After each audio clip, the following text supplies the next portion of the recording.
Hey guys, welcome back to Supposedly Fun. I'm Greg. I'm here with Guinness today, my dog, because he would not let me do this unless he could sit in my lap. So we're going to be quick about this. My other dog, Jameson, is just sitting right here, needing a lot of attention. So we're going to do this quickly. But I wanted to tell you that I finished two books back to back that dealt with the topic of AIDS. So I'm going to talk about them together.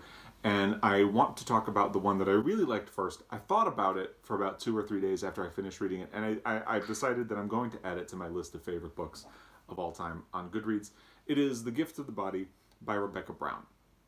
This book was published in 1994, I believe, possibly 1995.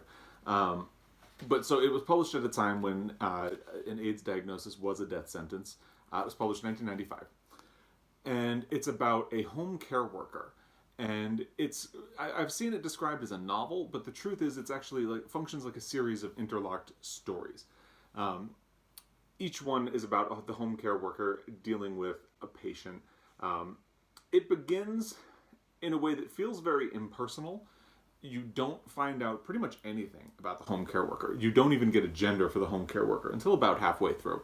And you only really know the patients in terms of their medical treatments.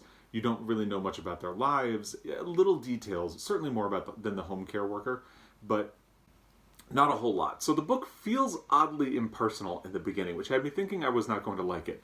But it turns out that is a very deliberate move on behalf of Rebecca Brown, who wrote this book. Rebecca Brown also had worked as a home care worker with the Chicken Soup Brigade, I believe, because she thanks them in the afterwards. So I'm assuming that's who she worked with. So it turns out that distance is actually... You gonna lie down? There we go. That distance is actually intentional, because what she's doing here is creating a situation that reminds you of the home care worker themselves. That distance is essential for them to be able to do their job. They can't really get too close to people because they're going to lose them. At this point in time, an AIDS diagnosis is a death sentence. So there's a kind of desperation behind it. And as the book continues, and there are more patients for the home care work to treat, more patients that they have treated in the past, and certainly more to come in the future. There's a sense of burnout. One patient in particular is lost, and that kind of sends the home care worker into a spiral where she doesn't know that she can do it anymore.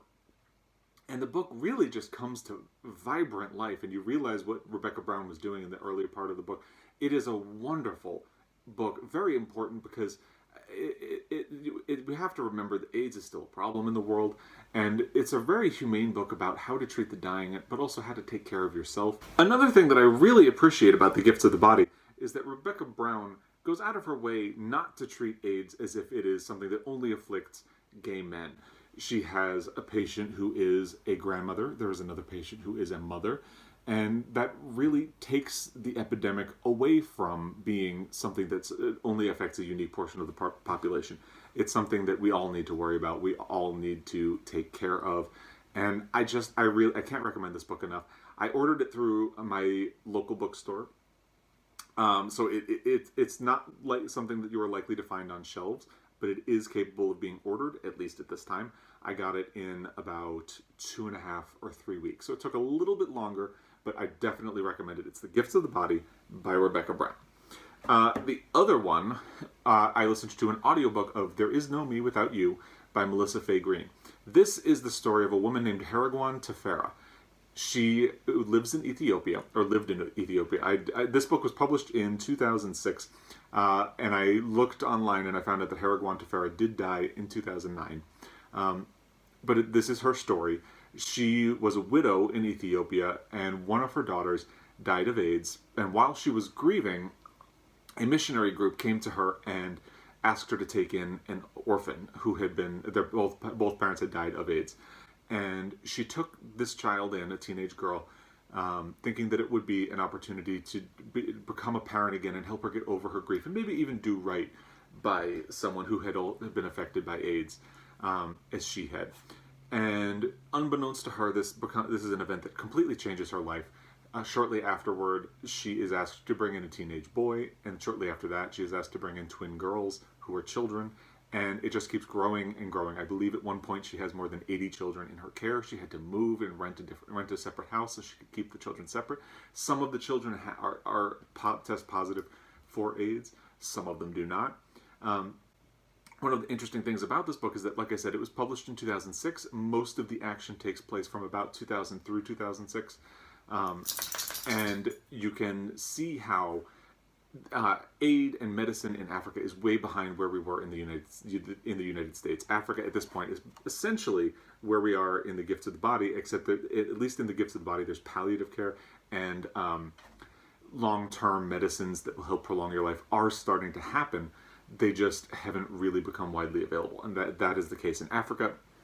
And There Is No Me Without You. And it's a really beautiful story. I think Melissa Fay Green, who spent time with Heragwan Tefera in Ethiopia, does a very good job portraying Heragwan as a complicated human being, which makes her feel that much more realistic and makes her story that much more impactful. Melissa Fay Green deliberately says that she does not think we should try to sanctify Heragwan Tefera, because when you elevate someone to sainthood, it's kind of like you are othering them, which gives you an excuse not to follow in their footsteps or take part in any charitable work, because there's something quote-unquote exceptional about that person that you then do not have to follow. So that part is really well done. The problem I did have with this book is that Melissa Fay Green is being very ambitious. She is telling the story of Heragwan Tefera, she is telling the story of Ethiopia, and she is also talking about AIDS itself and the science of transmission behind it, and the pharmaceutical industry, which was making it very difficult. I'm saying difficult, I'm being polite, which was making it impossible to get AIDS medications in Africa at the time. They would not allow generic medication. They wanted to protect their copyright. They wanted to protect their cost. They wanted to keep the science within their own company. So they would not allow it to become widely available in Africa. And the end result was that almost an entire generation of Ethiopians were wiped out and erased. And there's my other dog, Jameson. So it's a very good book. It's very ambitious, but it feels a lot of the time as if 3 different books have been grafted together. And sometimes it seems as though you're getting away from the main story, which is Heragwan. I remember at one point toward the end of the book, a court case comes up. I don't know, spoilers, but there's a threat that Heragwan may lose her status as a foster care parent and a social worker. So she would have to shut down her home and get rid of all of the children who are living there. And that happens. And then it moves away to tell the stories of a lot of the children who had been in her care and had been transplanted to other countries.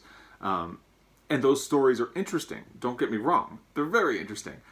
But I was listening to the audio of this book, and it took over an hour to get back to Heragwan and find out what happened with the court case. And that kind of happens a lot. It feels like I would be listening to it and I would suddenly think to myself, when are we going to get back to Heragwan? And I think there's merit in the stories, but I think it does suffer from a little bit of too muchness. I do recommend it, but with that caveat, it is an important story to read and experience. Heragwan herself, like I said, is a very complicated hero. She's someone who makes mistakes, but is trying, and I think that's something we could all stand to do in our lives. But of the 2, The Gifts of the Body is definitely the one that I would recommend the most. It is wonderful. Truly, truly wonderful. And Jameson would like to say hello to you again. Hi, hi, hi. So there you go. That is The Gifts of the Body. And There Is No Me Without You. I have to go take care of these dogs. Thank you again for watching this video. I don't usually have my dogs around like this, so thank you for bearing with me. If you liked what you saw, please consider subscribing or leaving me a comment. If you liked any of these books, I'd love recommendations of something else that you enjoyed, or if you disagree with me, let me know. And I will be back. Until then, happy reading.